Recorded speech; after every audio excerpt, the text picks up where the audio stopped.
Billions of years ago, before time as we know it began, Earth wasn't the lush blue world we see today. It was just a possibility, floating in the violent chaos of space, waiting to be born in fire, impact, and dust. Hello, everyone. I'm Wissam, and today we want to talk about Earth's epic evolution, from cosmic chaos to climate crisis. From a dense cloud of interstellar gas and cosmic dust, our solar system began to take shape. As this cloud collapsed in on itself, it formed a swirling disk of matter that grew hotter and hotter until, in a brilliant flash of fusion, our sun was born. And beside it, Earth was beginning its long journey. In its infancy, Earth was a violent volcanic inferno. Poisonous gases like hydrogen sulfide, methane, and carbon dioxide filled the sky. There was no air to breathe, no oceans to swim in, just molten rock and constant bombardment from space. Then came the cataclysm. A Mars-sized planet called Theia slammed into the young Earth. The impact was so massive it ejected debris into orbit that eventually clumped together to form our moon.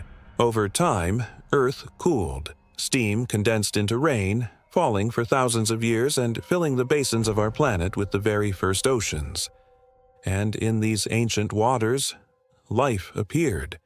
Tiny, microscopic organisms, unseen, unnoticed, were the pioneers of life on Earth.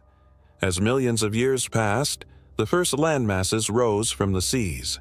Scientists call them cratons, the earliest pieces of continent. From them, a small, early supercontinent formed, Valbara. Not large by today's standards, but a beginning.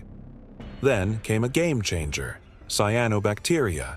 These tiny organisms learned how to photosynthesize, pumping oxygen into the atmosphere for the first time. Oxygen changed everything. It cooled the planet and triggered Earth's first ice age. Land continued to shift. Continents came together to form Rodinia, possibly the largest supercontinent in Earth's history. Life evolved into more complex forms. Then, Rodinia broke apart and gave rise to a new supercontinent, Pannotia. It was during this time, around 540 million years ago, that life exploded in diversity. This Cambrian explosion introduced animals with hard shells and spines. The seas filled with bizarre creatures like trilobites, some of the strangest beings to ever live. But Earth giveth, and Earth taketh away. Around 440 million years ago, the climate shifted, oceans cooled, and the planet entered its first mass extinction. Much of life vanished, but the survivors set the stage for new ecosystems.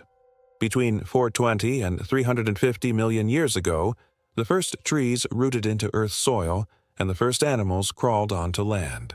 Life was no longer confined to the seas. Then, 250 million years ago, came Pangaea, the last true supercontinent. But it was also the time of the Great Dying, Earth's deadliest extinction event. Extreme greenhouse gases and climate chaos wiped out about 90% of all species.